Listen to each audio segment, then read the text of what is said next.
आज के वचन को तेरे हाथ में देते हैं प्रभु, हम मांगते तेरी उपस्थिति यहाँ पर जोरों से आने दे प्रभु, हर एक को छू ले, हर एक के जीवन को बदल प्रभु, उनके ऊपर हर एक के ऊपर अनुग्रह दे प्रभु, जो वचन आज वो सुनने वाले हैं इस वचन के ऊपर चलने के लिए उनको मदद कर प्रभु, हर एक को ब्लेस कर, हर एक को आशीर्वाद कर, जो यूट्यूब पर है उनको भी ब्लेस कर प्रभु, अनुग्रह दे, अभिषेक से भर, ताकि इस वचन से जो भी प्रकटीकरण आने वाला है प्रभु उस वचन को हम ले, हमारे अंदर डाले और हम अपने आप को बदले प्रभु।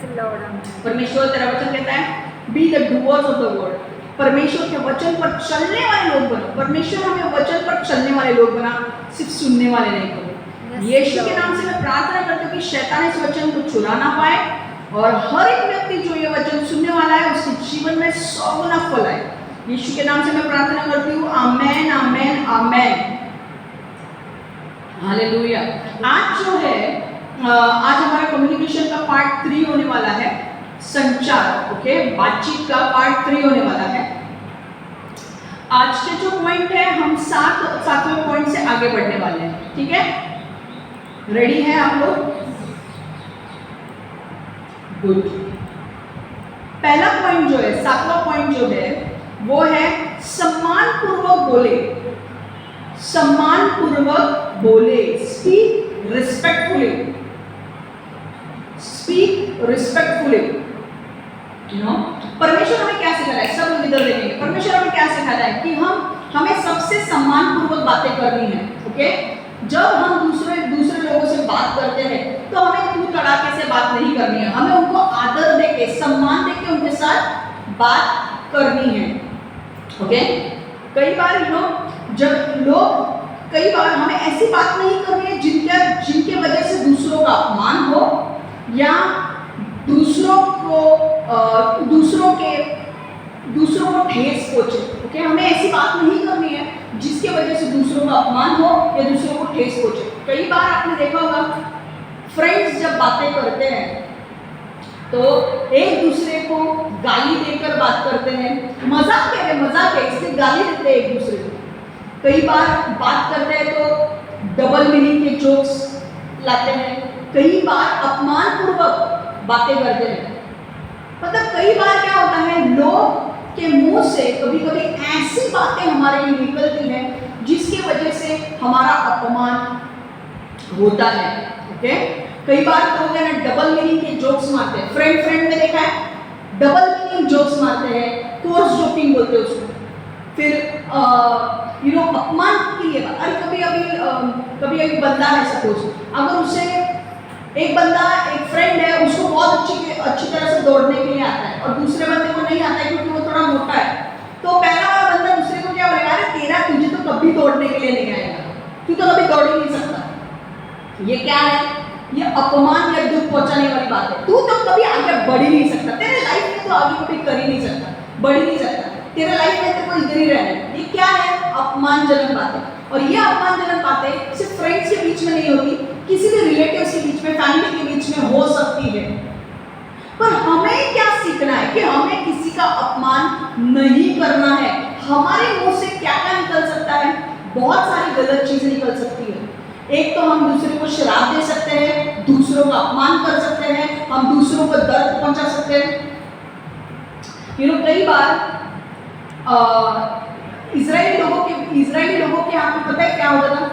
पुराने ज़माने में अगर किसी को बच्चा नहीं होता था ना, तो वो लोग ना बहुत चिढ़ा कर वो औरत को बांझ कहते थे। मतलब तू बांझ है, मतलब यू आर बैरन, तेरा कभी कुछ अच्छा नहीं होने वाला है। और इसी की वजह से आपको पता है हन्ना, शमूएल में जो है, हन्ना रो के प्रार्थना करने लगी कि परमेश्वर मेरे अपमान और मेरे निंदा को दूर कर। बट परमेश्वर ने उसके अपमान और निंदा को दूर किया, राइट? तो कई बार आपके जो वीक पॉइंट होते हैं उसको लेकर लोग टॉन्ट मारेंगे जिससे आपको अपमान पहुंचे, आपकी निंदा हो। समझ में आ रहा है? तो हमें क्या इसमें से सीखना है कि हमें परमेश्वर यीशु हमें आज्ञा देता है कि हम जब लोगों से बात करें, ना तो हमारे मुंह से अपमानजनक बातें आनी चाहिए किसी के लिए, ना तो हमें किसी को नीचे लाना है। कई बार क्या होता है, लोग है ना एक सामने वाले व्यक्ति को नीचे धस देते, नीचे खींचते। कैसे? अभी अगर कीर्ति ने अभी प्रीचिंग किया, अगर मैं उसको बोलूं कीर्ति ने एकदम फालतू प्रीचिंग किया, मुझे नहीं अच्छा लगा, क्या उसे वो मोटिवेशन मिलेगा आगे बढ़ने के लिए? क्या वो अपने आप को नेक्स्ट टाइम खड़ी लेकर प्रीच कर पाएगी?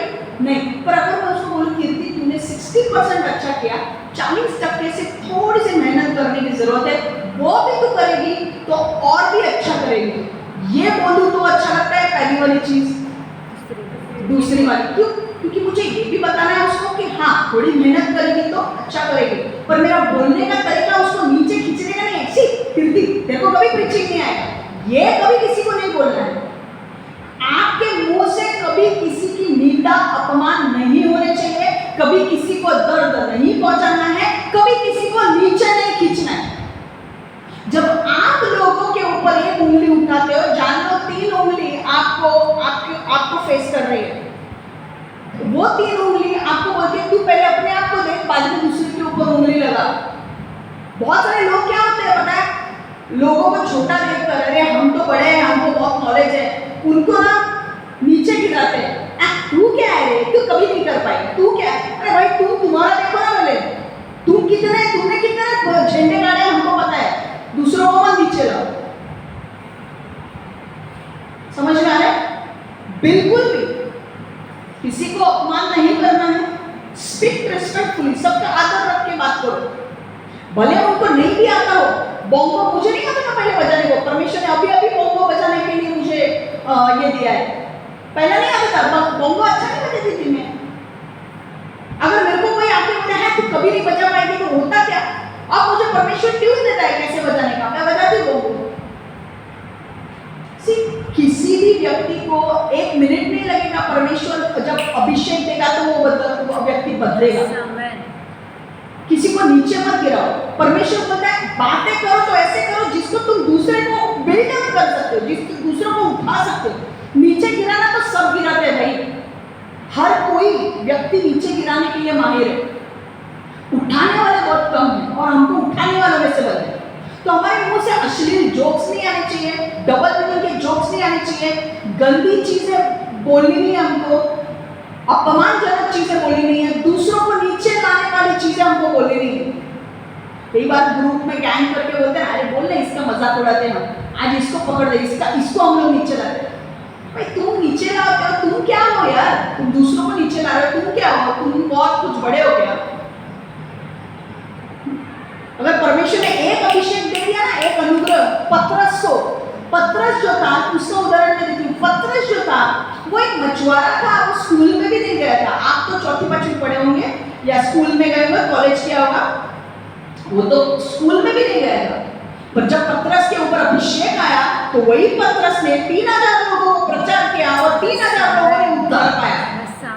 तो दूसरों को कम मत आंको, तुम अपने आप को देखो, और दूसरों को उंगली दिखा के करते हो ना, 3 उंगली तुम्हारे पास आने की, तुम क्या हो, पहले अपने आप को जज करो फिर दूसरों को बोलो, खुद की पहले वैल्यू बढ़ाओ फिर दूसरों को बोलो।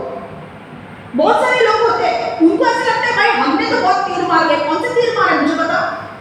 छोटे लोग, उनके एज से कम लोग होते हैं ना, उनको दबाते हैं, बोलो अरे तू तो ऐसा है, तू तो वैसा है, क्योंकि उनको अभी छोटे एज वाले लोग जो होते हैं ना यीशु में, उनको क्या लगता है, उनको ज्यादा यीशु के वचन ज्यादा पता नहीं है, तो ये उनको क्या लगता है जो सामने वाला व्यक्ति बोल रहा है वही सच है, पर एक्चुअली वो गलत है। तुम परमेश्वर के नजर में अमूल्य हो, भले तुम्हें वचन नहीं आ रहा है, भले तुम कम हो रहे हो, गाना नहीं गा रहे हो, पर परमेश्वर ने तुम्हारे लिए जान दी है भाई, परमेश्वर के लिए तुम अमूल्य हो, बहुत इंपॉर्टेंट व्यक्ति हो। किसी को नीचे गिराओ मत, और तुम अपने आप को देखो। और इतनी कंपटीशन करनी है ना तो आ जाओ इधर करने के लिए, मैं हूं इधर कंपटीशन करने के लिए, मेरे साथ करके बताओ, फिर मैं बताती हूँ अभिषेक क्या है। उधर से ना पीछे से मत चीजें करो। और मैं आपको नहीं बोल रही हूँ, ये किसी को सुनने की जरूरत है इसलिए मैं बोल रही हूँ। छोटा समझ के किसी को दबाओ मत। परमेश्वर ने उस छोटे के लिए भी, उस छोटे व्यक्ति के लिए भी जान दिया अपनी। मैं आपको नहीं बोल रही हूँ, किसी को तो ये सुनना है इसीलिए मैं बोल रही हूँ।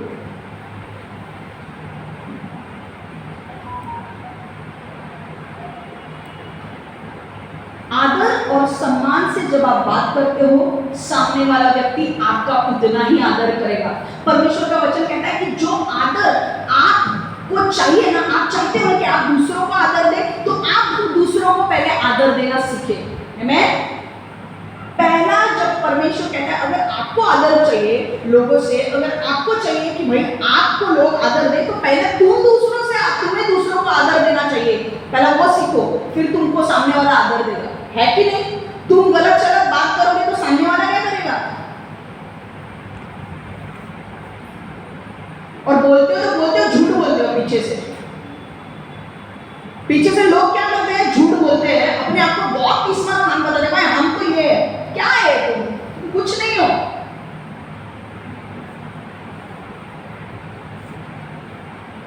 और इतनी कंपटीशन की बारी है ना, तो आ जाओ मेरे सामने, आ जाओ करने के लिए। मैं बता दूंगा, पीठ पीछे मेरे बात बोलो मत, जो सामने है ना मेरे आमने सामने आके बात करो, फिर मैं दिखाती हूँ मैं क्या हुआ क्या नहीं।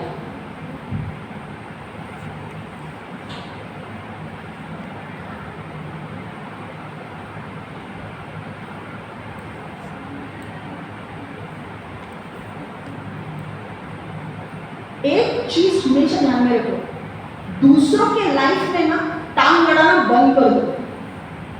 अपने लाइफ में हमें कहाँ इंप्रूव करना है वो देखो। भाई मेरे इसमें कौन सी कमी घटी है, मुझे कहाँ इंप्रूव करना है वो देखो। दूसरों के लाइफ में टांग अड़ाना मत करो, ये ऐसी ही है, वो वैसा ही है, वो वैसा। अरे तुम क्या हो पहले देखो ना, तुम्हें भी 10 चीजें होंगी जो सही नहीं है, उसको ठीक करो ना। तुम दूसरों को क्यों देखते हो?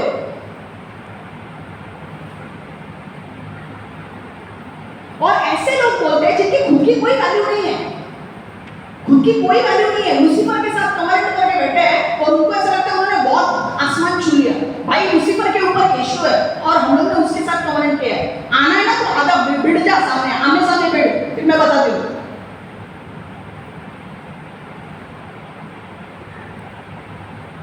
और कुछ समझ में नहीं आ रहा है तो वो भी समझा दूंगी जब टाइम आएगा। तो सारी चीजें, कुछ चीजें किसी और के लिए मैं बोल रही हूँ, आपके लिए नहीं है वो चीजें, किसी को सुनने की जरूरत है वो चीज। समझ में आ रहा है? परमेश्वर क्या बोल रहा है? देखो क्या बोलना है, हमें कैसे को बोलना है एक दूसरे के साथ आदर पूर्वक। किसी को निंदा अपमान नहीं करना है, किसी को नीचे नहीं गिराना है। तुम लोग पता है जब हम लोग किसी को अनादर करते हैं, सम्मानपूर्वक बातें नहीं करते, हम लोग पता है हम दूसरों का कॉन्फिडेंस तोड़ते हैं, हम दूसरों के जीवन में उनको सेल्फ डाउट देते हैं कि वो अपने ऊपर ही डाउट करने लगते हैं कि भाई मैं कर सकता हूँ कि नहीं कर सकता हूँ कि नहीं। एक्चुअली ये शैतान का काम होता है। जो लोग दूसरों को गिराते हैं ना, समझो उनमें शैतान है, समझो उनमें शैतान है। क्योंकि परमेश्वर का वचन देखो क्या बोलता है, एफिसियों 4:29, Do not let any unwholesome talk come out of your mouth, but only what is helpful for building others up according to their needs, that it may benefit those who listen. एफिसियों 4:29, तुम्हारे मुख से कोई अनुचित शब्द नहीं निकलने चाहिए, बल्कि लोगों के विकास के लिए जिसकी उपेक्षा हो ऐसे उत्तम बातें ही निकलनी चाहिए, ताकि जो सुने उसका उससे भला हो। हालेलुया। समझ में आ रहा है? एफिकरांस 4:29, तुमच्या तोंडात कुठली वाईट भाषा न निघो, तर आध्यात्मिक सामर्थ्यासाठी ज्या लोकांना गरज आहे ते चांगले मात्र निघो, यासाठी की जे ऐकते त्यांना आशीर्वाद प्राप्त होईल। तो परमेश्वर क्या बोल रहा है? गाली दो, दूसरों को नीचा करो। अगर ये परमेश्वर नहीं बोल रहा है तो ये लोग जो दूसरों को नीचा दिखाते हैं वो उनके अंदर कौन है? शैतान है उनके अंदर, पूरा भर के बैठे हैं उनके अंदर, क्योंकि वो लोग नीचे ला रहे हैं दूसरों को। हमेशा अगर आपको पहचान करनी है कि किसके अंदर शैतान है, परमेश्वर के वचन के खिलाफ कौन काम करता है ना, उसके अंदर शैतान है। क्योंकि परमेश्वर के खिलाफ जाके कोई अगर व्यतिरिक्त काम कर रहा है तो उसके अंदर शैतान है। पवित्र आत्मा कभी भी परमेश्वर के वचन के खिलाफ नहीं जाएगा। समझ में आ रहा है? यहां से हमें सीखना क्या है? देखो यहाँ से हमें एक ही सीखना है कि हमारे मुख से सिर्फ वही बातें निकलनी चाहिए जिससे किसी का अपमान ना हो, जिससे किसी को चोट ना पहुंचे, जिससे किसी को दर्द ना पहुंचे, और जो दूसरों को प्रोत्साहन दे। हमें ऐसी बातें करनी है। कैसी बातें करोगे आप? दूसरों को प्रोत्साहन दे। We must give encouragement to other people. Okay, हम लोग वैसे सोते होने चाहिए, वैसे बंदे होने चाहिए जो दूसरों को प्रोत्साहन देते हैं। कोई नहीं बाबा, एक बार नहीं हुआ, दूसरी बार ट्राई कर, दूसरी बार नहीं हुआ, तीसरी बार ट्राई कर। ये बोलने वाला अगर आप समझो आपका लड़का है, अगर बैडमिंटन प्लेयर है, अगर वो हार गया तो आप अपने बच्चे को क्या बोलोगे? कोई बात नहीं, इस बार हार गया और मेहनत कर, दूसरी बार जीतेगा, दूसरी बार भी हार गया और मेहनत कर, तीसरी बार जीतेगा। प्रोत्साहन देने वाले लोग बनने हैं हमें, किसी को नीचे खींचने वाला नहीं। समझ में आ रहा है? और अगर आप जानते हो आपके फैमिली मेंबर्स को आपको कैसे प्रोत्साहन देना है, तो आपको दूसरे लोगों को भी वही प्रोत्साहन देना है। मैं आपको बोला, आजकल लोग इतने टूटे हुए हैं, ऑफिस में पॉलिटिक्स, घर में पॉलिटिक्स, बाहर पॉलिटिक्स, हर जगह पॉलिटिक्स है। और पॉलिटिक्स में हर कोई व्यक्ति अपनी सोचता है, दूसरों के बारे में नहीं सोचता है। और हमें वैसा लोग नहीं बनना है। हमें क्या बनना है? हमें नमक बनना है। हमें क्या बनना है? हमें उनके अंदर चंगाई लाने वाला बनना है। हम कैसे चंगाई लाओगे? जब आप अच्छी बातें उनको बोलोगे ना, उनके अंदर चंगाई होगी। अपमान के ऊपर अपमान लोग करते हैं तो आपके आत्मिक भावनात्मक इसको ठेस पहुंचती है। अगर मेरे हाथ में फ्रैक्चर हुआ तो कैसे लगता है? यहाँ से आपको फ्रैक्चर दिखेगा कि नहीं हाथ में हुआ, पर भावना मानसिक चीजें के ऊपर, मानसिक चीजों के ऊपर, मतलब मेंटली भी फ्रैक्चर हो सकता है। अगर लोग आपका अपमान के ऊपर अपमान करेंगे तो मेंटल फ्रैक्चर। लोग डिप्रेशन में क्यों जाते हैं? क्योंकि अपमान किए, उनकी निंदा किए इतनी, और वो लोग बाहर नहीं आ पाते। और हम लोग के पास तो यीशु है, बाकी कितने सारे लोगों के पास यीशु नहीं है, वो लोग डिप्रेशन में आके जान देते हैं। उस दिन मैंने एक वीडियो देखा, एक लड़की थी, उसने 12वीं की एग्जाम फेल हो गई। वो 12 की एग्जाम फेल हो गई तो उसने क्या किया? छत पे गई, टेरेस पे, छत से उड़ी मार दी, और लोग जो देख रहे थे उसको, वो वीडियो निकाल देते हैं। ऐसा आपको नहीं उनको कि भाई नीचे जाके नेट लगाओ या कोई उसको जाके समझाओ। वो वीडियो निकाल रहे थे कि कैसे उसकी उड़ी आ रही है, उड़ी मार रही है वो ऊपर से नीचे। उड़ी मारने के बाद उसको हॉस्पिटलाइज किया गया, वो जिंदा है कि नहीं पता नहीं। ये मुझे बोलने का मुद्दा क्या है? लोग डिप्रेशन में है भाई, लोग डिप्रेशन में है। और डिप्रेशन कहाँ से आता है? डिप्रेशन क्या परमेश्वर की ओर से आता है? शैतान की ओर से आता है। ये क्या है? सिकनेस है, एक डिजीज है ये। निराशा किसकी ओर से आती है? शैतान की ओर से। आपको हटा देना है। हमको लोगों को निराशा देने वाले नहीं बनना है, हमको लोगों को उठाने वाला बनना है। हालेलुया। आप कभी भी लोगों को, आपके आजू बाजू में भी लोग अगर ऐसे करते रहेंगे, आपको नहीं करेंगे। लोग अगर किसी को दबाते रहेंगे, आपको दबाने नहीं देना, आपको उसको हाथ पकड़ के ऊपर उठाना है। करोगे आप? बनोगे? क्योंकि हमें परमेश्वर क्या बोल रहा है कि हमारे मुंह से ऐसी बातें आनी चाहिए। We must talk in such a manner where we will encourage people and not bring them down. तुम्हारे शब्दों की वजह से ना एक आदमी मरे हुए में से भी जिंदा हो सकता है। इतना शब्दों में सामर्थ्य है। पौलुस ने क्या किया? वो आदमी विंडो के ऊपर बैठा था, रात भर प्रचार कर रहा था, वो नींद में था, वो नीचे गिर गया। नीचे गिर गया तो पौलुस ने उसको बोला वो मरा हुआ नहीं है, वो जिंदा है, वो अभी से सोया है, और वो उठ गया। तुम्हारी बातों में इतनी सामर्थ्य है। Your words carry power. जीवन और मृत्यु आपके जबान में है। आप किसी को आपके जबान से ढस सकते हो, नीचे ला सकते हो, या तो फिर किसी को उठा सकते हो। हमेशा उठाने वाला बनना, कभी किसी को नीचे नहीं लाना। और जो लोग समझते हैं ना अपने आप को बहुत पावरफुल, भाई तुमसे भी कई बड़े बड़े पावरफुल लोग हैं। अगर तुम पावरफुल है तो दूसरों को मदद करो पावरफुल बनने के लिए, उनको नीचे मत लाओ। समझ में आ रहा है?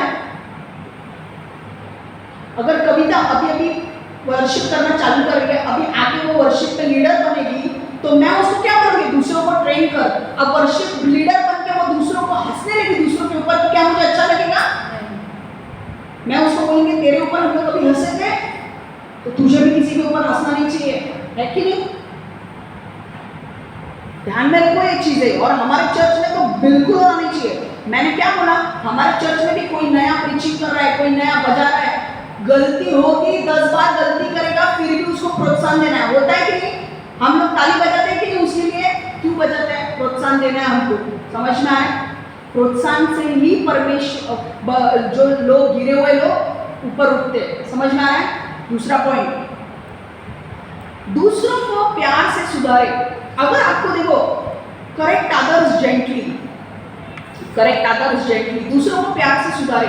कई बार लोग गलती करते हैं और हमें उनको सुधारना पड़ता है कि नहीं? सुनो इधर, कई बार हम गलती करते हैं, कई बार लोग गलती करते हैं और हमको सुधारना उनको पड़ता है।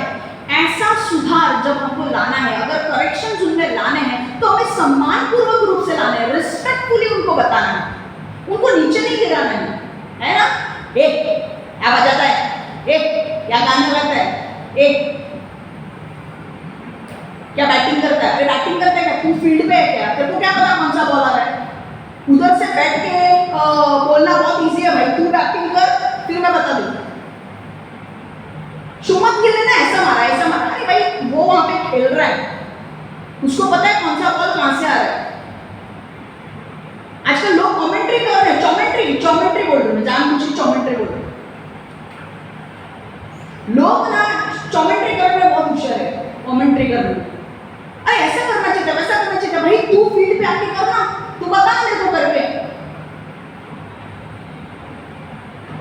एक चीज ध्यान में रखो, अगर कोई गलती भी करता है ना, उसको प्यार से हमें सुधारना है। समझ में आ रहा है, हमें किसी को नीचे नहीं लाना है। कभी भी कोई गलती करता है ना तो लोग उसके ऊपर हंसते हैं, नीचे लाते हैं, उसे प्यार से नहीं समझाते, उसको डीमोरलाइज कर देते कि भाई डीमोरलाइज मतलब आगे में कभी बॉल को हाथ में लूंगा ही नहीं, आगे में कभी माइक हाथ में नहीं लूंगा। इतना लोग डीमोरलाइज करते, इतना लोग उनको नीचे गिराते।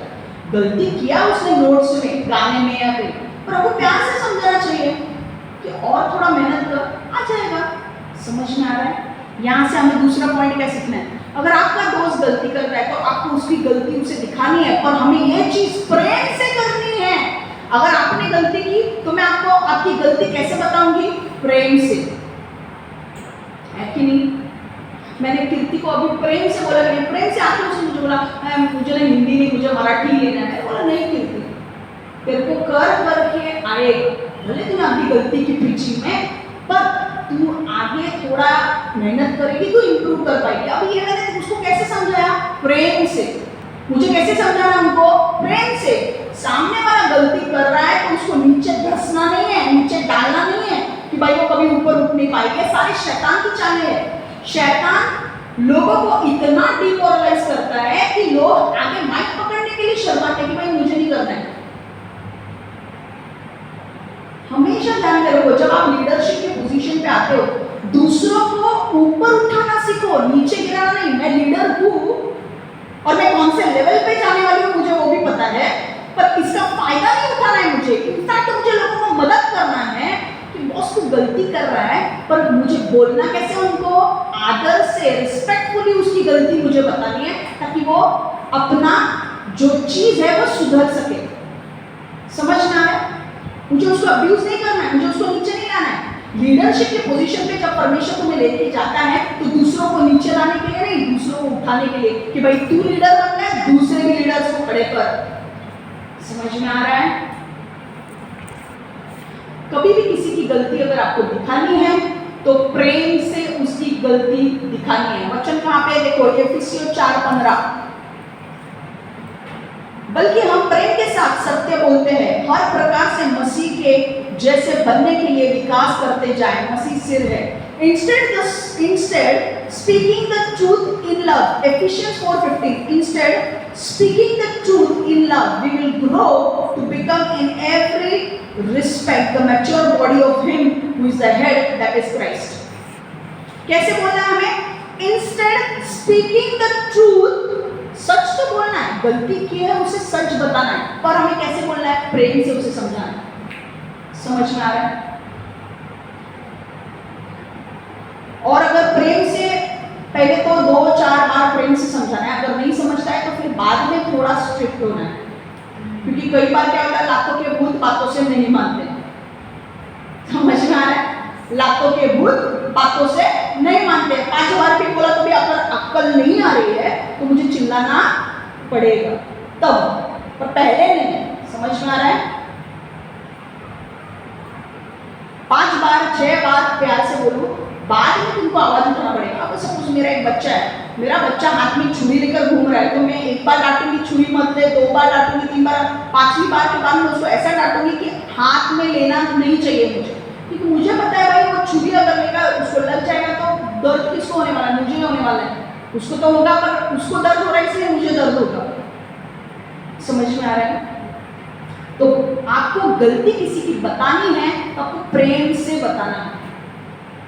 पहले आवाज चढ़ा के बात नहीं करना, प्रेम से ही बताना है। कई बार प्रेम से बात करके हमारे समस्या हल हो जाते हैं। समझ में आ रहा है? We get the solutions.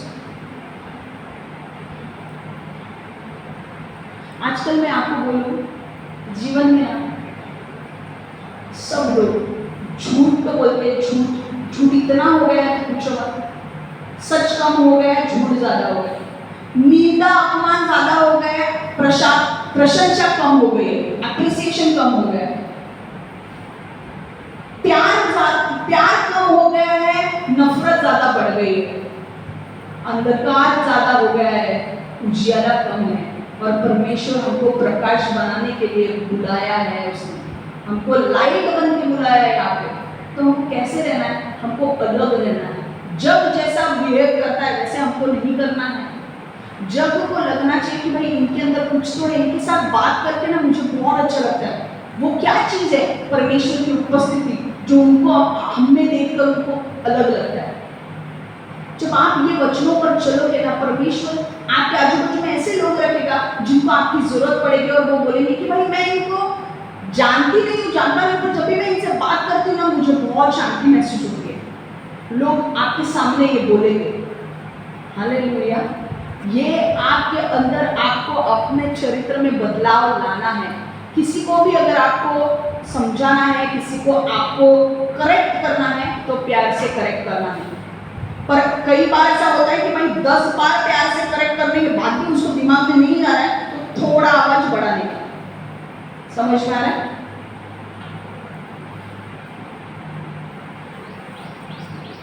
एफिकन्स 4:15 त्याच्या ऐवजी आपण प्रेमाने सत्य बोलावे आणि प्रत्येक मार्गाने ख्रिस्तासारखे होण्यासाठी वाढावे।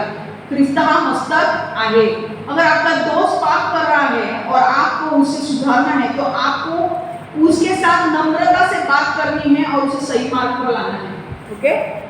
आपका दोस्त अगर पाप कर रहा है तो उसको बोलना है भाई तू गलत रास्ते पे जा रहा है, तो अपने रास्ते पे लौट जा, क्योंकि गलत रास्ते पे जाएगा तो शैतान तेरे को कहीं नहीं छोड़ेगा। सही रास्ता अपना, सही परमेश्वर के साथ सही हो जा। जो गलत चीजें की है परमेश्वर से पश्चाताप कर और वापस वो चीजों में पड़ मत। जो तेरे लिए रखा है वो तू ले, दूसरों के इसमें टांग मत अड़ा, दूसरों की बुराई मत कर, दूसरों के साथ दूसरों की निंदा मत कर, फॉल्स एलिगेशंस मत लगा, स्लैंडरिंग करना मत कर। जो तेरा रखा है उसमें तू खुश रह, दूसरों के बीच में पड़ मत। और ये क्योंकि परमेश्वर, जब हम शैतान के तरीकों से चलते हैं परमेश्वर छोड़ेगा नहीं, जजमेंट लाएगा वहां पे। सी ऐसा मत समझो कि हमारे ऊपर कभी जजमेंट न्याय नहीं आएगा, न्याय आएगा। अगर तुम शैतान के रास्तों पर चल रहे हो तो तुम्हारे ऊपर न्याय जरूर आएगा।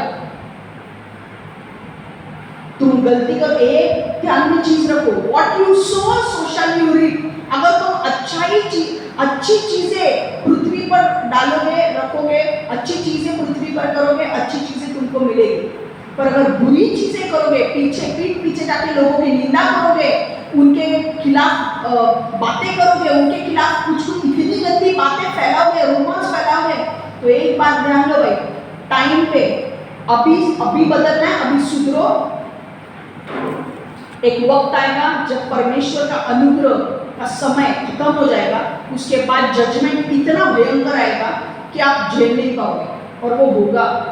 इसलिए हमेशा ध्यान रखो, जो तुम देते हो वही तुमको वापस लौट के मिलेगा। What you sow so shall you reap. तुमने अगर मैंगो का झाड़ लगाया है तो तुमको ऑरेंज नहीं मिलेगा या एप्पल नहीं मिलेगा। समझ में आ रहा है? अच्छा चीजें बोई है तो अच्छी चीजें प्राप्त मिलेगी। समझ में आ रहा है? और हमेशा ध्यान में रखना, ऐसा मत सोचना कि यार परमेश्वर क्या है, परमेश्वर कभी न्याय नहीं लाता। बिल्कुल नहीं, परमेश्वर न्याय लाएगा। What you sow, so shall you reap। जो तुम बोगे वो तुम काटोगे। अच्छा करोगे दूसरों के साथ, अच्छा मिलेगा। Galatians 6:1 Brothers and sisters, if someone is caught in a sin, you who live by the Spirit should restore that person gently. But watch yourself और you may also be tempted. हे भाइयों, तुमसे यदि कोई व्यक्ति कोई पाप करते पकड़ा जाए तो तुम आध्यात्मिक जनों को चाहिए कि नम्रता के साथ उसे धर्म के मार्ग पर वापस लेने में सहायता करो और स्वयं अपने लिए भी सावधानी बरतो कि कहीं तुम स्वयं भी किसी परीक्षा में ना पड़ो। एक चीज मैं आपको बोलना चाहती हूँ, कई बार आपके दोस्त ऐसा हो सकता है कि आपके दोस्त ऐसी चीजों के लिए पकड़े जाए जो बहुत ही बुरे हैं, आपके सामने एक बोलते और आपके पीछे जाके आपकी निंदा कर रहे हैं। अगर ऐसे आपके दोस्त है और आपको पता चला कि आपके बारे में उन्होंने इतनी गंदी चीजें फैलाई है कि पूछो मत। अब सुधार तो तुमको लाना है उनमें। अब तुम क्या करोगे? उनको बोलोगे भाई ये मैंने सुना है, बहुत गलत किया है तुमने मेरे साथ, मैंने तुमको माफ किया है, पर अब सुधरो, क्योंकि अगर अब नहीं सुधरे तो परमेश्वर का न्याय तुम्हारे ऊपर आ सकता है। तो मैं क्या करूँ? मैं प्यार से उनको समझा रही हूँ, है कि नहीं? प्यार से उनको मैं समझा रही हूँ। पर एक चीज और एक है, कई बार क्या होता है ना, लोगों के अंदर शैतान काम करता है। तो जो लोग दूसरों के विषय के बारे में गंदी बातें बोलते हैं, दूसरों के बारे में, तो देखो एक चीज ध्यान में रखो, अगर आपको पकड़ना है ना ऐसा व्यक्ति कि जो शैतान से भरा हुआ व्यक्ति है, अंधकार के दुष्ट आत्मा से भरा हुआ व्यक्ति है, वो व्यक्ति दूसरों की निंदा करेगा, अपमान करेगा, दूसरों को नीचे लाएगा। ये शैतान के दुष्ट आत्माओं का सबसे बड़ा, बोलते हैं ना हम लोग, सबसे बड़ा हथियार है लोगों को नीचे लाना, निराश करना। अगर ऐसे लोगों को आप देखोगे तो समझ जाना कि ये कौन है, उनके अंदर काम कर रहा है शैतान। अब एक चीज मैं आपको बोलूं, चाहे वो आपके कितने भी अच्छे दोस्त हो, अगर वो पीछे से ऐसी हरकतें कर रहे हैं, मैंने लास्ट टाइम भी आपको बताया था ना, जोसेफ के इसमें मैंने सिखाया था कि यूसुफ ने जानबूझकर अपने भाइयों की परीक्षा ली, ये जानने के लिए कि क्या वो सच में सॉरी है या नहीं। तो कई बार परमेश्वर, मैं आपको बोलती हूँ, कई बार ऐसे रिश्तों से जब आप जाओगे जिन्होंने आपको चीट किया है, तो आपको मैं बोलना चाहती हूँ कि जिन्होंने आपके साथ चीट किया है, आप उनको माफ करो, आप उनके साथ बदला लेने मत जाओ, पर उनके साथ रिश्ता रखना ये कई परमेश्वर नहीं बोलता है। आप माफ करो, पर परमेश्वर ये नहीं बोलता है कि माफ करने के बाद रिश्ता रखो, जरूरी नहीं है। कई बार आपको गलत लोगों से दूर ही रहना है, गलत लोगों के साथ आपके रिलेशंस कट करने हैं, क्योंकि भाई उनके अंदर अंधकार की शक्तियां काम कर रही है। अगर क्यों परमेश्वर यहाँ पे बोल रहा है, देखो यहाँ पे वचन में देखो क्या बोल रहा है, गलातिया 6:1 में, और स्वयं अपने लिए भी सावधानी बरतो कि कहीं तुम स्वयं भी किसी परीक्षा में ना पड़ जाओ। अगर आपका दोस्त आपके साथ गलत चीजें कर रहा है, आपको पता है वो झूठ बोल रहा है या अश्लील चीजें काम कर रहा है जो बाइबल के विरुद्ध है, आपको पता चलता है, आपने उसको बोला रुक जा, आपको ये भी पता चला कि भाई उसने झूठ बोला है, आपको भी झूठ बोला है, दूसरों को भी झूठ बोला है, आपके साथ गलत चीजें भी उसने की है, तो आपको उसको क्या करना है, बोलना है कि भाई तू गलत कर रहा है। दूसरी चीज, आपको उसको माफ करना है, आपको उसके साथ लड़ाई करने नहीं जाना है। तीसरी चीज, आपको आपकी सावधानी बरतनी है। कई बार मैं आपको बोलूं, कई बार परमेश्वर आपको बोलेगा कि कोई रिलेशनशिप कट कर, और आपको वो दोस्ती तोड़नी पड़ेगी। क्यों? क्योंकि परमेश्वर नहीं चाहेगा, क्योंकि उस आदमी के पास, उस आदमी का डिलीवरेंस, वो व्यक्ति का डिलीवरेंस नहीं हुआ है, वो औरत का, आदमी का, और वो वही काम बार बार करेगी अगर तू उसे चांस देगा तो। इसलिए परमेश्वर बोलता है रिलेशनशिप कट कर, क्योंकि तू अपने आप को बचा के रखेगा। इसीलिए ये वचन है कि भाई तू अपने आप को और स्वयं अपने लिए भी सावधानी बरतो कि तुम स्वयं भी किसी परीक्षा में ना पड़ जाओ। समझ में आ रहा है? देखो इंग्लिश में क्या लिखो, brothers and sisters, if someone is caught in a sin, you who live by the Spirit should restore that person gently. अगर एक मान लो एक औरत है, उसने किसी को झूठ बोला है, किसी के साथ झूठ बोला है, किसी के साथ गलत संबंध भी बनाया है, बहुत गंदी चीजें भी की है। अब ये व्यक्ति को समझना आता है कि इसने झूठ भी बोला है, गलत भी किया है उसने। अब ये व्यक्ति ने क्या करना चाहिए? भाई उसको बोलना चाहिए कि तूने ये गलत चीजें की है, बाइबल के अनुसार ये गलत चीजें हैं।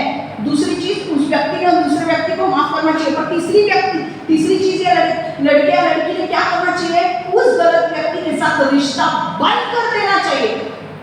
क्यों? क्योंकि आज जो उसके अंदर काम कर रहा है ना गलत, वो झूठ बोलने का आत्मा, दुष्ट आत्मा, वो सारे क्या है? अंधकार की शक्ति उसमें काम कर रही है। और अगर तुम दरवाजा खुला रखोगे तो वो वापस आएंगी। तो परमेश्वर आपको बोल रहा है कि ऐसे रिश्ते, परमेश्वर आपको कुछ रिश्ते कट करने के लिए बोलेगा, कुछ रिश्ते कट करने के लिए बोलेगा कि भाई उनसे दूर रहे, तो आपको दूर रहना ही है। और मैं आपको बोलती हूँ, जिन्होंने आपके साथ, मैं कुछ लोगों के लिए बोलना चाहती हूँ कि जिन लोगों ने आपके साथ गलत चीजें की है, झूठ बोला है आपसे, आपको उनके साथ परमेश्वर कह रहा है रिश्ता तोड़ना है। बिकॉज वो टेम्पटेशन वापस आपके लाइफ में आएगा।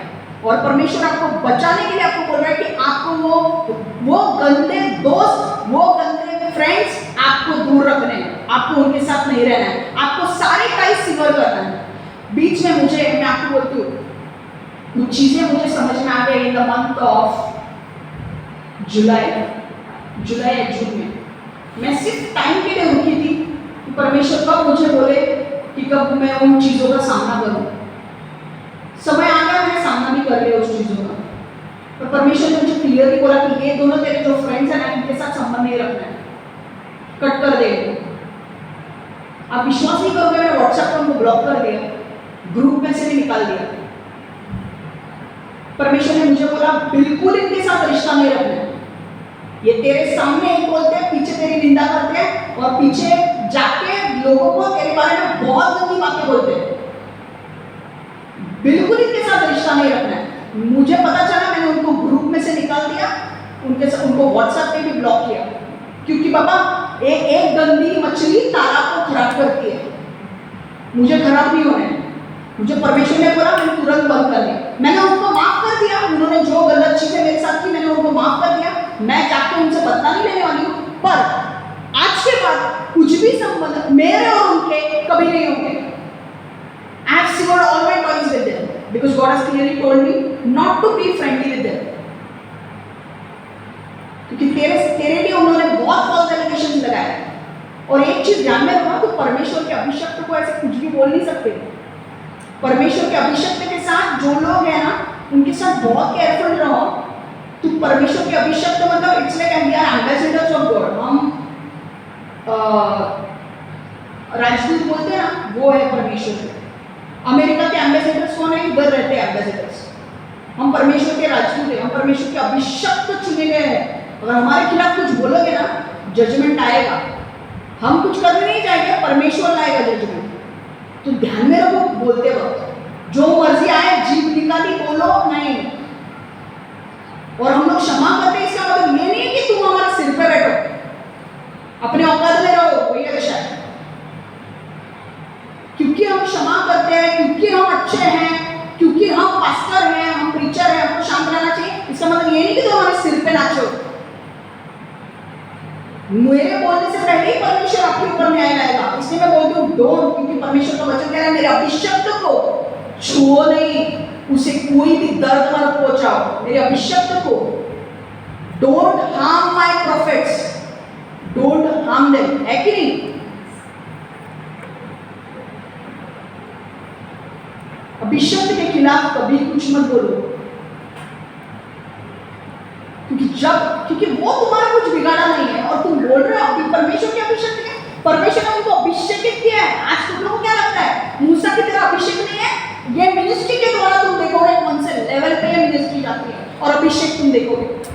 आज मैं यहाँ पे बैठी हूँ, आपको ऐसा लगता है क्या इसका कुछ है? आप देखोगे कौन से लेवल पे लेकर जाती हूँ मैं ये मिनिस्ट्री को। कौन सा लेवल?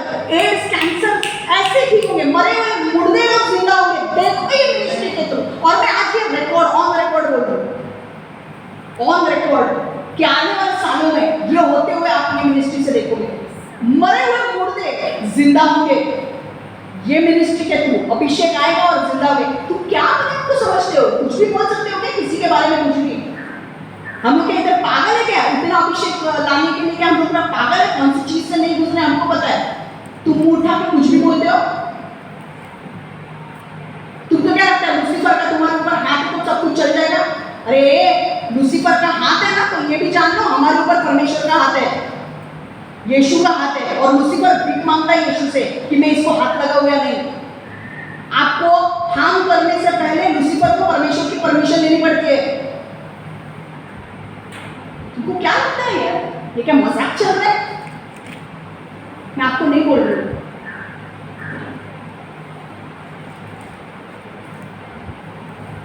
जो भी अपने मर्जी से भाई हमको स्मार्ट बना, हमको लूसीफर ने चांस दिया, लूसीफर ने चांस दिया, अब धोऊंगी मैं देखो एक, लूसीफर ने चांस दिया, अब यीशु कैसे धोएगा देखो। आपको नहीं समझ में आ रहा है कौन से चीज में मैं बोल रही हूँ, तो जब आपको समझ में आएगा आप हिल जाओगे। कुछ चीजें कोड वर्ड में मैं बोल रही हूँ, जिनको समझना है, जिनको बताना है मुझे, उन्हीं को पता चलेगा वो चीजें।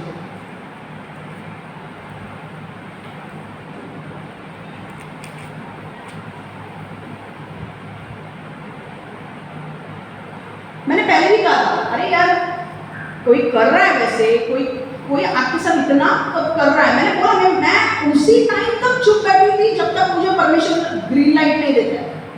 मैं सिर्फ उसी के लिए चुप बैठी थी इतने दिनों तक। मैं सब कुछ देख रही कुछ चीजों के लिए मैं सिर्फ रुकी थी, परमेश्वर का ग्रीन सिग्नल मुझे मिले।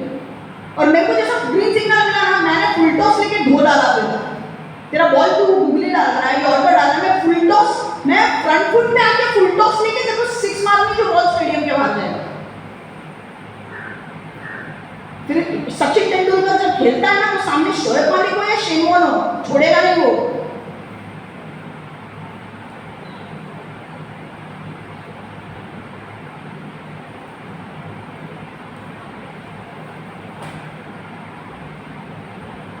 तीसरा पॉइंट, सही समय पर सही बात बोले। देखो मैं जो अभी बोल रही थी ना, ये सही समय आ चुका है, इसलिए मैं ये मुंह से बोल रही हूँ, वरना मैं इतने टाइम में मेरे को इंटरेस्ट भी लेता है बोलने के लिए, पर परमेश्वर ने कहा ये सब बोलना है तुझे, इसलिए मैं बोल रही हूँ।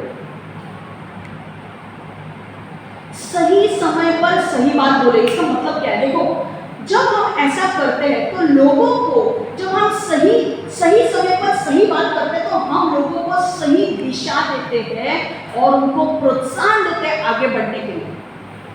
समझ में आ रहा है? इसका मतलब देखो नीति वचन, हम वचन को देखेंगे, 2 चीजें होती है जब आप सही समय पर सही बात करते हो तो।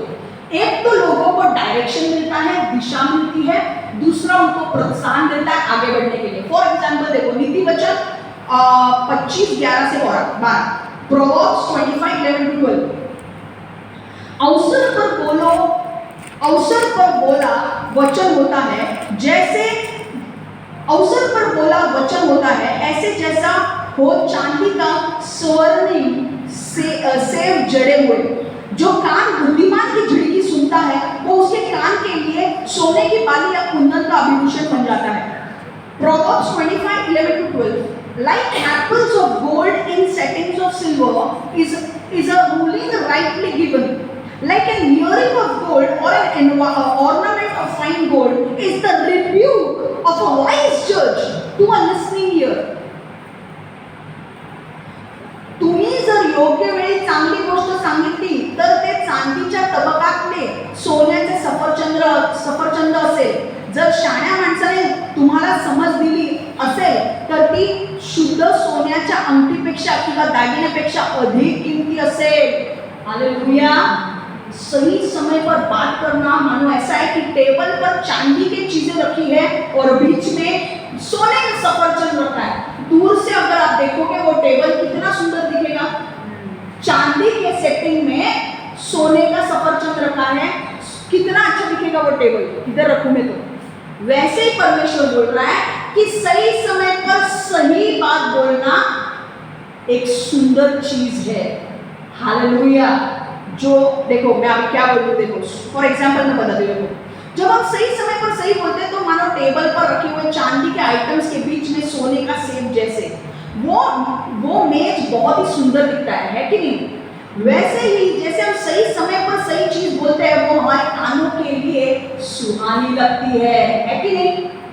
अगर आप दुखी हो और मैं आपको और भी गलत चलत अपमानजनक बातें बोल रही हूँ तो आपको प्रोत्साहन मिलेगा, दुखी और हो जाओगे।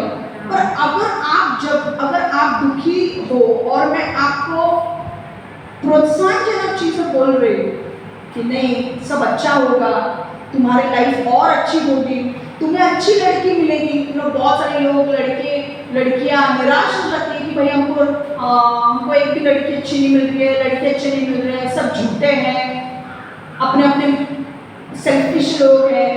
अब अगर उनको किसी ने धोखा दिया और मैं जाके उनको बोलूँ कि भाई ऐसे ही होने वाला है तुम्हारे साथ, तो उनको अच्छा लगेगा कि नहीं, हमें क्या बोलना है, अरे ये लड़की ऐसी है, सब लड़की थोड़ी उनकी उसकी जैसी होती है, बाकी भी बहुत सारी लड़कियां हैं। तुम जब परमेश्वर के चुने हुए लड़के के साथ शादी करोगे तो तुम्हारी शादी इतनी ब्लेस्ड होगी, तुम देखते जाओगे। वही मैं लड़कियों को बोलूंगी, है कि नहीं, जो लड़कों ने किसी लड़के ने उसको झूठ बोला होगा, धोखा दिया होगा, मैं वही लड़की को बोलूंगी, अरे सब लड़के थोड़ी एक जैसे होते हैं, दूसरे लड़के भी अच्छे हैं कि नहीं, है कि नहीं। एक ने धोखा दिया मतलब सब क्या बुरे हैं क्या लड़के? जो परमेश्वर की नजर से जो लड़के के साथ तुम शादी करोगे वो लड़का A1 होगा और वो आपको संभालेगा। मैं सच बोलती हूँ, आप जब ऐसे लड़के के साथ या ऐसे लड़की के साथ शादी करोगे जो परमेश्वर ने आपके लिए नियुक्त की है, आपकी लाइफ ब्लेस्ड और ब्लेस्ड होगी।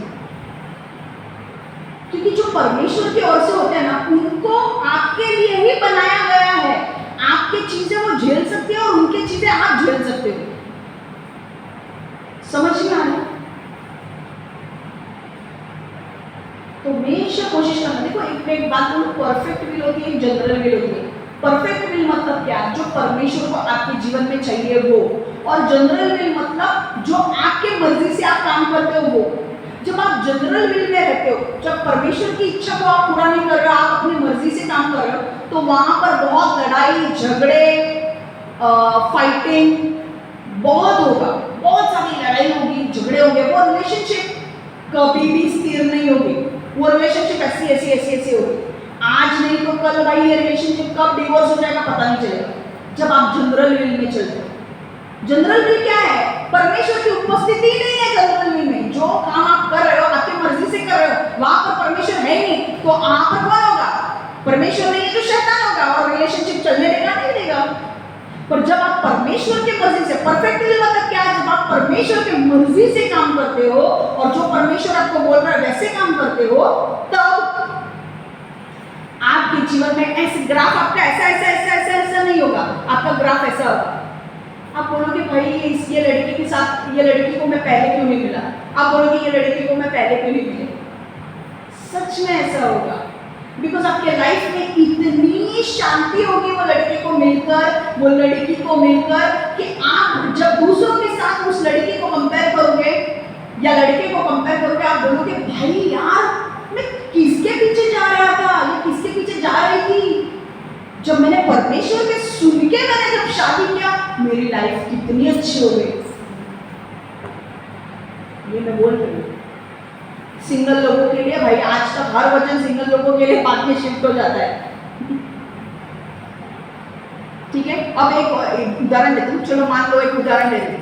अगर कोई बीमार है, आपका फ्रेंड अगर कोई बीमार है और आप उसको मिलने के लिए हॉस्पिटल में जाओगे, तो आप उसको अगर बोलोगे, वो बोल रहा है मैं बीमार हूँ, मुझे कैंसर का 3rd स्टेज और ये हुआ है, डिटेक्ट हुआ है, और आप उसको बोलोगे भाई, अगर आपने उसको ऐसा बोल दिया, अरे भाई अभी तो मतलब कितना बोला डॉक्टर ने तुझे जिंदा रहेगा, वो बोलेगा कि बेशर्म तुझे शर्म है कि नहीं, मैं बोल रहा हूँ 3rd स्टेज पे और तुम मेरे को पूछ रहे मैं कितने दिन तक जिंदा रहूँगा, तो उसे क्या अच्छा लगेगा?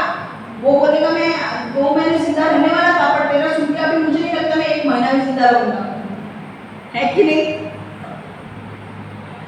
पर अगर हम उसे ये बोलेंगे, अगर हम, हमारा दोस्त हॉस्पिटल में है, ठीक है, और अगर हम उसको जाके ये बोलते हैं कि, या हमारे रिश्तेदार को हॉस्पिटल में हम जाके ये बोलते हैं कि, अगर वो बोलते हैं कि मुझे कैंसर का 3rd स्टेज ये हुआ है, तो रिपोर्ट में 3rd स्टेज दिख रहा है, अगर हम उनको जाके ये वचन बोलते हैं, भजन संहिता 41:3, Psalms 41:3, the Lord sustains them on their sick bed and restores them from their bed of illness.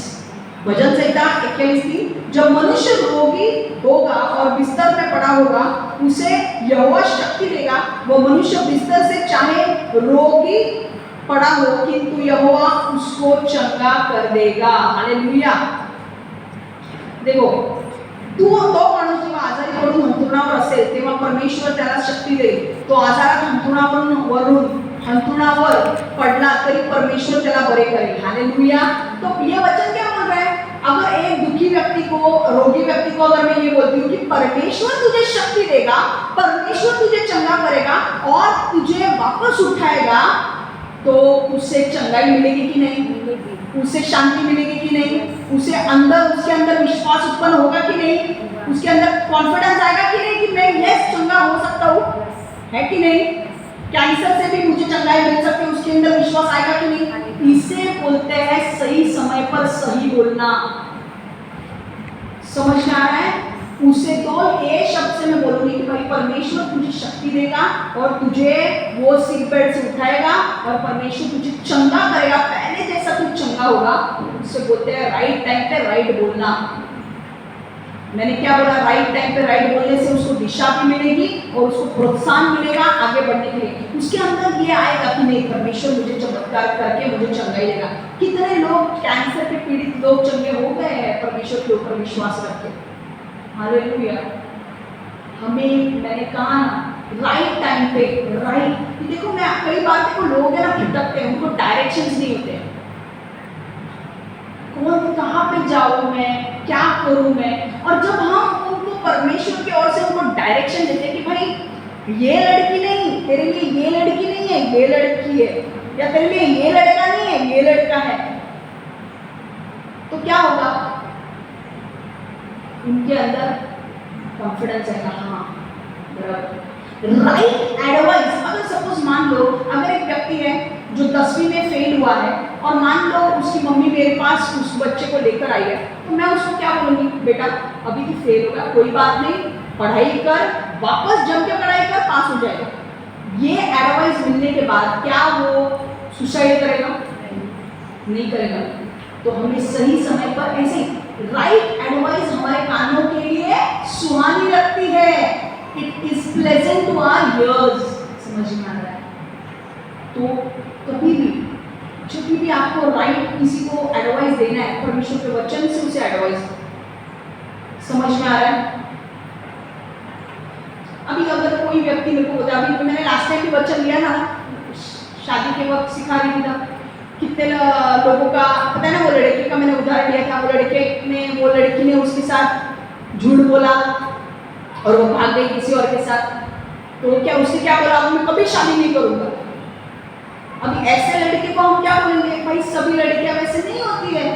तू परमेश्वर के सामने प्रेयर में रख, परमेश्वर से पूछ कौन सी लड़की है, परमेश्वर तुझे जरूर बताएगा. और जो परमेश्वर तुझे बोलेगा उसके साथ तेरी शादी डन होगी. अब ये अगर मैं किसी लड़के या लड़की को बोलती हूँ तो क्या वो निराश बैठी रहेगी? तो क्या है, ये एडवाइस अच्छी है कि नहीं? तो सही समय पर सही बोलना सीखो. बाबा लोग बहुत दुखी है, लोग बहुत दुखी है. हंसने के लिए आज 4 दांत दिखाते हैं पर वो अंदर से दुखी है. देखो इधर हमारे यहाँ के लोग बहुत खुश है भाई. हमारे यहाँ के लोग कैसे होते पता है? दुख भी आता है ना तो भी हम लोग दुखी नहीं रहते, क्योंकि हमको पता है हमारा यीशु बहुत बड़े बड़े चीजें करने वाला है. क्योंकि हम देखते हैं हमारे यहाँ पे होता ही है, होते हैं कि नहीं? और हम लोगों को नीचा, देखो हमारे यहाँ पे ये स्पिरिट है कि नहीं, ग्लोरियस लाइफ मिनिस्ट्री में हम किसी को नीचा नहीं दिखाते, हम सबको ऊंचा उठाते हैं, है कि नहीं? आज नहीं तो कल घर होगा, आज नहीं तो कल तेरी शादी होगी, आज नहीं तो कल तुझे राइट लड़का मिलेगा, आज नहीं तो कल तुझे अच्छी नौकरी मिलेगी. हम बार बार प्रोत्साहन देते रहते हैं, हम किसी को नीचे नहीं लाते और नीचे लाना भी नहीं चाहिए. हालेलुया. आमेन. राइट समय पे लोगों को, आजकल इतने लोग दुखी है ना. मैं हमेशा ये बोलती थी, मैं जब ऑफिस पे काम करती थी ना तो ऑफिस का प्रेशर होता था, घर का प्रेशर होता था, घर का पॉलिटिक्स मतलब घर के प्रेशर, ऑफिस का पॉलिटिक्स, बाहर दुनिया की चीजों में पॉलिटिक्स. और अब तुम चर्च में भी पॉलिटिक्स खेलने लगे तो लोग जाएंगे कहाँ है? और मैं अपने चर्च में, जो मैं चर्च में थी, जब मैं वहाँ पे जाती थी तो मेरी एक अच्छी सहेली थी, उसके साथ में सब कुछ शेयर करती थी. अच्छा बाबा, उसने मेरा साथ बहुत दिया और वो अच्छी थी. पर मैं उसको बोलती थी यार मेरे ऑफिस में इतना पॉलिटिक्स होता है, घर के प्रेशर है, बाहर चर्च में भी अगर ये पॉलिटिक्स होगा तो लोग जाएंगे कहाँ? लोग बिल्डिंग से जंप मार के मर जाएंगे यार, खुदकुशी कर लेंगे। लोग इतनी दुखी है, वर्ल्ड इतना, संसार इतना कष्ट में है, तकलीफ में है। हम लोग इधर आके मिलते हैं इसलिए आपको लग रहा है, पर एक एक जन की लाइफ अगर आप देखोगे ना, बहुत दुखी है, बहुत कष्ट में है। लोगों के मुंह पे हंसी आती नहीं है, हंसी बंद हो गई है उनकी। इतना शैतान ने उनको बर्बाद करके रखा है। पैसा होगा, ऐशो आराम होगा, सब होगा, पर अंदर शांति नहीं है उनको, खुशी नहीं है उनको।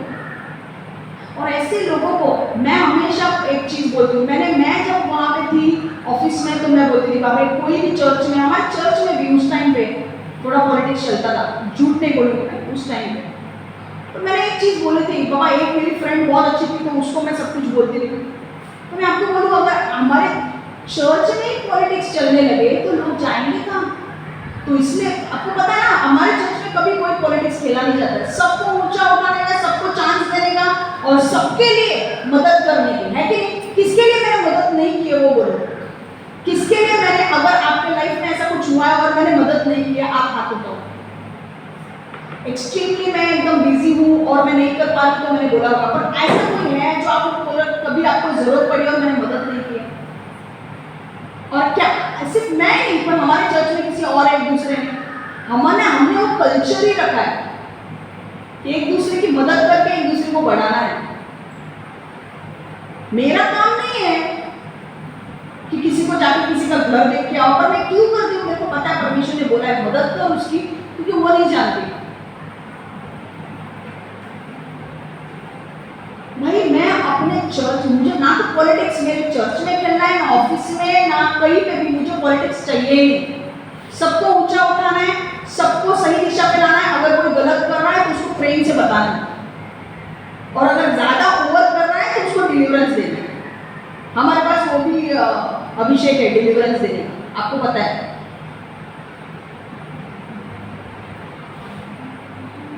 है कि नहीं?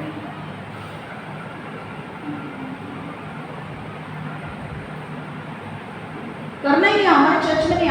मुझे चाहिए मेरे चर्च में जो भी व्यक्ति आए उसको अच्छा लगना चाहिए, उसे ऐसा अपना फैमिली जैसे फील होना चाहिए, और उसे कोई नीचे नहीं गिराना चाहिए। भले वो मर्डर करके आए या कुछ भी करके आए, अगर वो यीशु को मानता है, भाई इसके ऊपर दोष मत लगाओ, क्योंकि परमेश्वर ने उसके ऊपर दोष नहीं लगाया, हम कोई नहीं है उसको दोष लगाने वाले।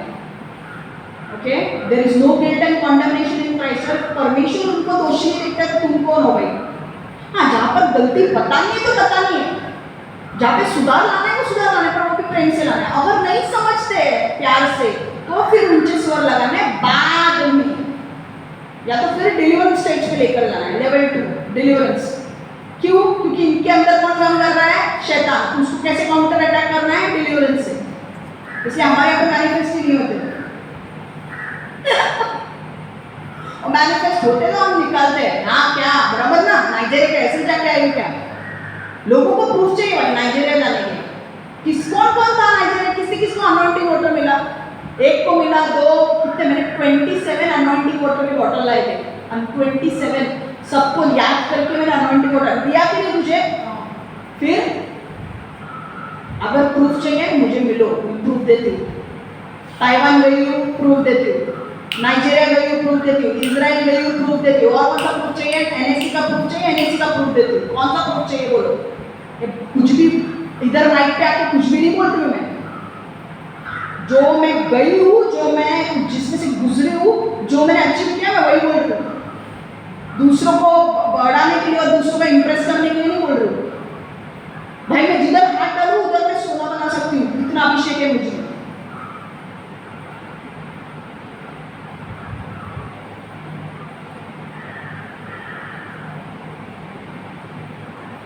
लास्ट पॉइंट, कोमल उत्तर क्रोध को शांत करता है। Gentle answer turns away wrath. अगर कोई व्यक्ति आपसे नाराज है और आपसे गुस्से से बात कर रहा है, तो आपको उसे शांत करने के लिए कोमल उत्तर देना है। सब लोग इधर पॉइंट चलो, इधर पॉइंट बोल रही हूँ कभी बाद में मैं आपको टाइम देती हूँ वो लिखने के लिए, ठीक है?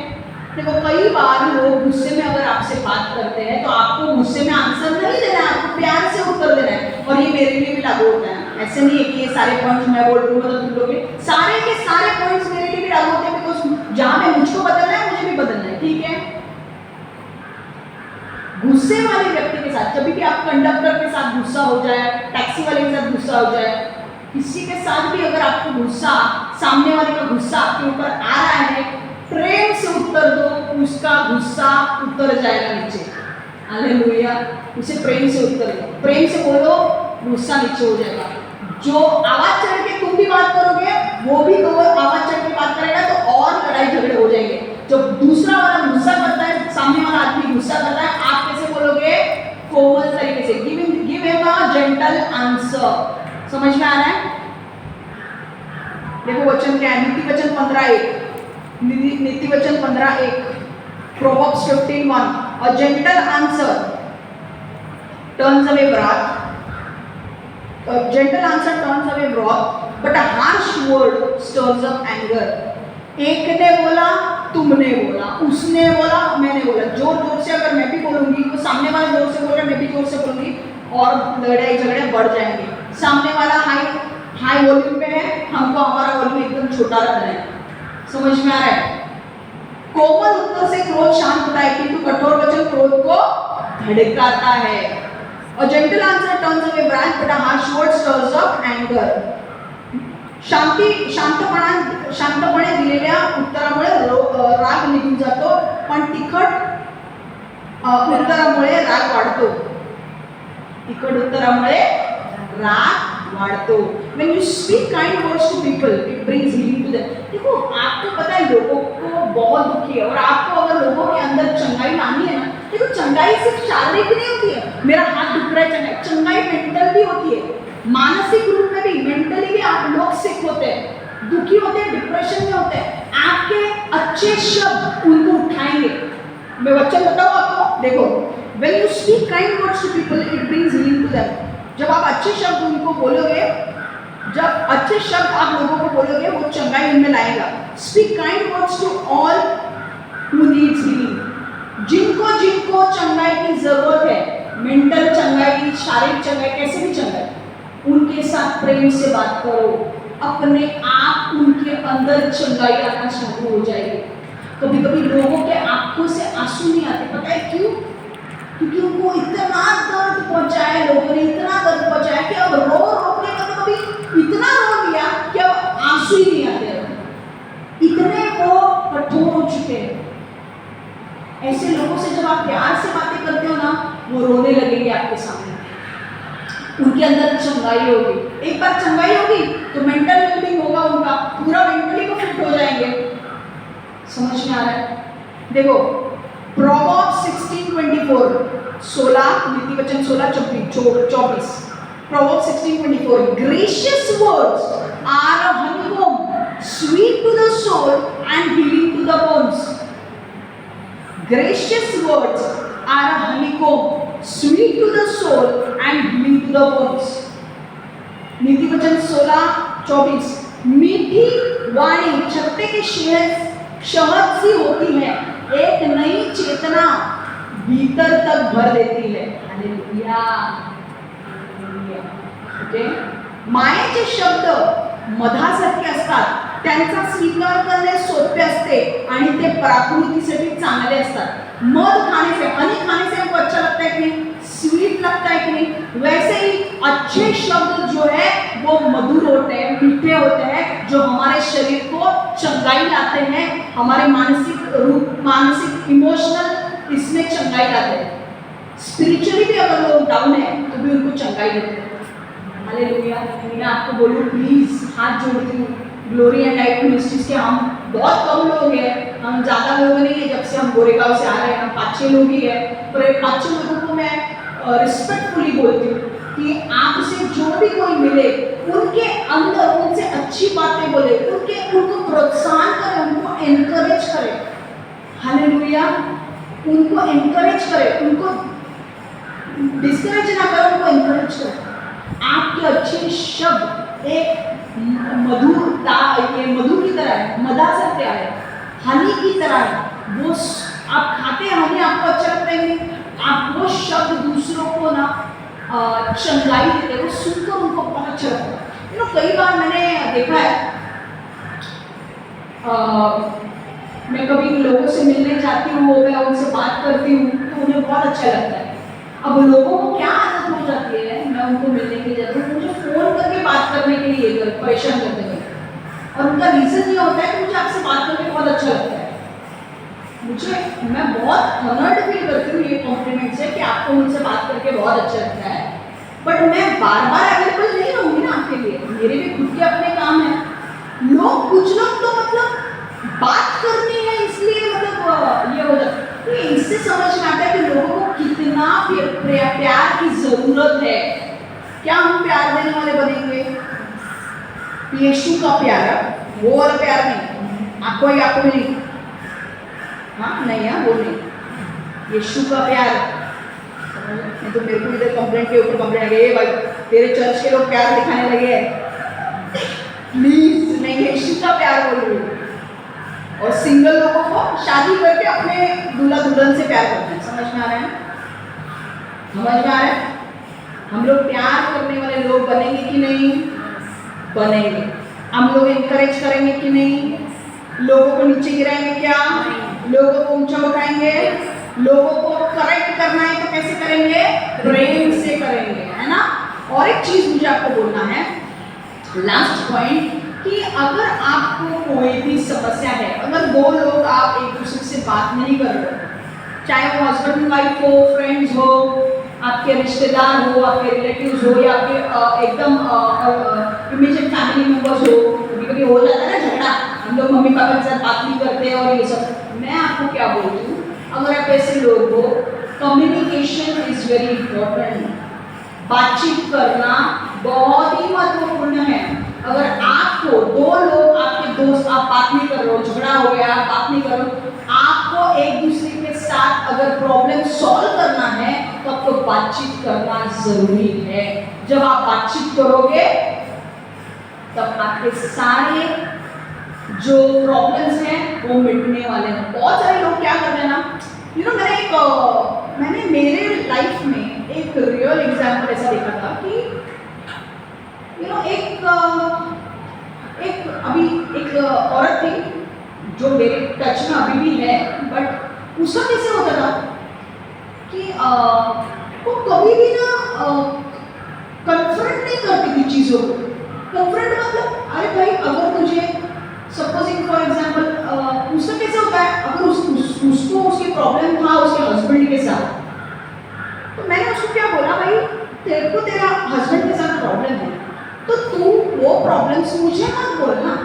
तेरा प्रॉब्लम तेरे हस्बैंड के साथ है तो तू तेरे हस्बैंड के साथ बात करके वो प्रॉब्लम सॉल्व करना। तो वो कभी भी अपने हस्बैंड के साथ बात करने के लिए तैयार नहीं रहती। मैंने बोला भाई तू मेरे साथ तेरा कोई प्रॉब्लम नहीं है तो मैं तो तेरे साथ अच्छा बिहेव करने वाली हूँ। जिसके साथ तेरे को प्रॉब्लम है तो उसके साथ बात कर तो तेरे प्रॉब्लम रिजॉल्व है ना।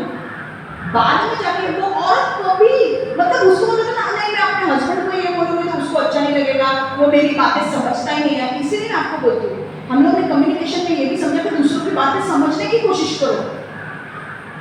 तो जब आप एक दूसरे की बातें सुनते हो तो समझने की भी कोशिश करो। तो बाद में मैंने जाके उसको बोला कि भाई देख, तेरे जो प्रॉब्लम्स तेरे हस्बैंड के साथ है उसको सामने बिठा, सामने आमने सामने बात करो तो ये प्रॉब्लम सारे हल हो जाएंगे।